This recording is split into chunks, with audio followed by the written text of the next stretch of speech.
श्रीमद्वाल्मीकि रामायण बालकांड अध्याय 10। अंगदेश में ऋष्यशृंग के आने तथा शांता के साथ विवाह होने के प्रसंग का विस्तार के साथ वर्णन।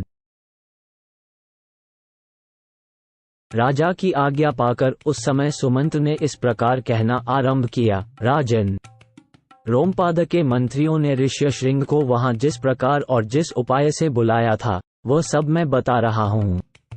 आप मंत्रियों सहित मेरी बात सुनिए। उस समय अमात्यों सहित पुरोहित ने राजा रोमपाद से कहा, महाराज, हम लोगों ने एक उपाय सोचा है जिसे काम में लाने से किसी भी विघ्न बाधा के आने की संभावना नहीं है। ऋष्यशृंग मुनि सदा वन में ही रहकर तपस्या और स्वाध्याय में लगे रहते हैं। वे स्त्रियों को पहचानते तक नहीं हैं और विषयों के सुख से भी सर्वथा अनभिज्ञ हैं। हम मनुष्यों के चित्त को मत डालने वाले मनोवांछित विषयों का प्रलोभन देकर उन्हें अपने नगर में ले आएंगे, अतः इसके लिए शीघ्र प्रयत्न किया जाए। यदि सुंदर आभूषणों से विभूषित मनोहर रूप वाली वेश्याएं वहां जाए तो वे भांति भांति के उपायों से उन्हें लुभाकर इस नगर में ले आएंगी, अतः इन्हें सत्कार पूर्वक भेजना चाहिए। ये सुनकर राजा ने पुरोहित को उत्तर दिया, बहुत अच्छा, आप लोग ऐसा ही करें। आज्ञा पाकर पुरोहित और मंत्रियों ने उस समय वैसी ही व्यवस्था की। तब नगर की मुख्य वेश्याएं राजा का आदेश सुनकर उस महान वन में गईं और मुनि के आश्रम से थोड़ी ही दूर पर ठहरकर उनके दर्शन का उद्योग करने लगी। मुनि कुमार ऋष्यशृंग बड़े ही धीर स्वभाव के थे, सदा आश्रम में ही रहा करते थे। उन्हें सर्वदा अपने पिता के पास रहने में ही अधिक सुख मिलता था, अतः वे कभी आश्रम के बाहर नहीं निकलते थे। उन तपस्वी ऋषि कुमार ने जन्म से लेकर उस समय तक पहले कभी न तो कोई स्त्री देखी थी और न पिता के सिवा दूसरे किसी पुरुष का ही दर्शन किया था। नगर या राष्ट्र के गांवों में उत्पन्न हुए दूसरे प्राणियों को भी वे नहीं देख पाए थे। तदनंतर एक दिन विभांत का कुमार ऋष्यशृंग अकस्मात घूमते फिरते उस स्थान पर चले आए जहां वे वेश्याएं ठहरी हुई थीं।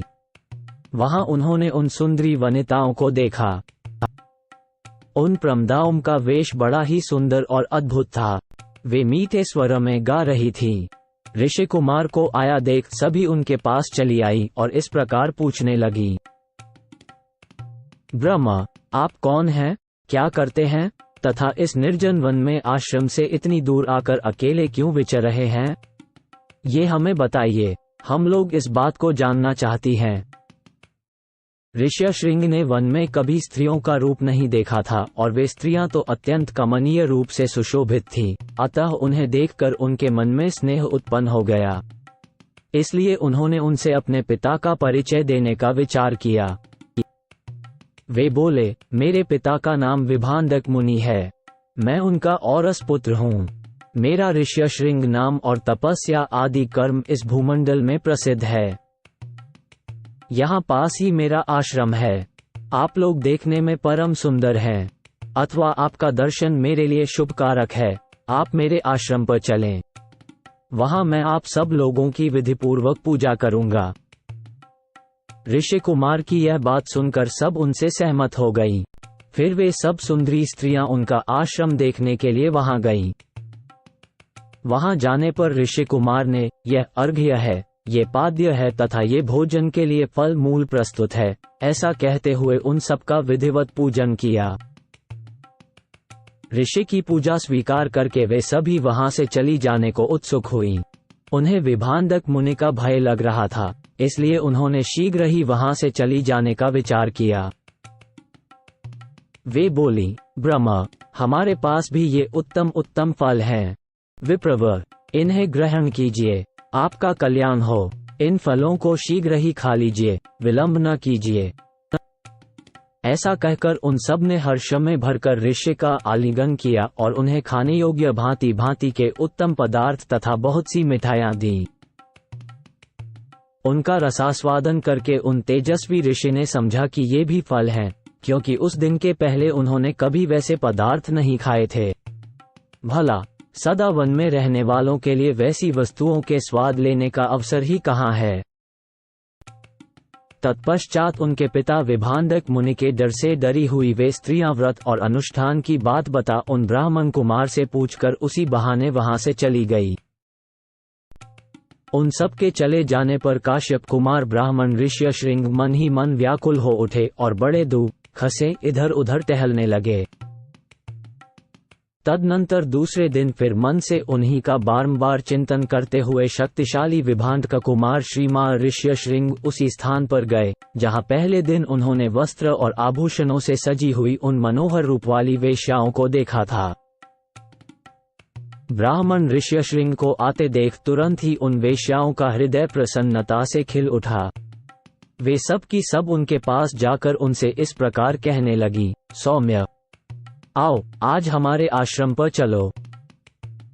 यद्यपि यहाँ नाना प्रकार के फल मूल बहुत मिलते हैं, तथापि वहाँ भी निश्चय ही इन सब का विशेष रूप से प्रबंध हो सकता है। उन सब के मनोहर वचन सुनकर ऋष्यशृंग उनके साथ जाने को तैयार हो गए और वे स्त्रियां उन्हें अंगदेश में ले गईं। उन महात्मा ब्राह्मण के अंगदेश में आते ही इंद्र ने संपूर्ण जगत को प्रसन्न करते हुए सहसा पानी बरसाना आरंभ कर दिया। वर्षा से ही राजा को अनुमान हो गया कि वे तपस्वी ब्राह्मण कुमार आ गए। फिर बड़ी विनय के साथ राजा ने उनकी अगवानी की और पृथ्वी पर मस्तक टेककर उन्हें साष्टांग प्रणाम किया। फिर एकाग्रचित होकर उन्होंने ऋषि को अर्घ्य निवेदन किया तथा उन विप्रशिरोमणि से वरदान मांगा, भगवान, आप और आपके पिताजी का कृपा प्रसाद मुझे प्राप्त हो। ऐसा उन्होंने इसलिए किया कि कहीं कपट पूर्वक यहाँ तक लाए जाने का रहस्य जान लेने पर विप्रवर ऋष्यशृंग अथवा विभांडक मुनि के मन में मेरे प्रति क्रोध न हो। तत्पश्चात ऋष्यशृंग को अंतपुर में ले जाकर उन्होंने शांत चित्त से अपनी कन्या शांता का उनके साथ विधिपूर्वक विवाह कर दिया। ऐसा करके राजा को बड़ी प्रसन्नता हुई। इस प्रकार महातेजस्वी ऋष्यशृंग राजा से पूजित हो संपूर्ण मनोवांछित भोग प्राप्त कर अपनी धर्मपत्नी शांता के साथ वहां रहने लगे।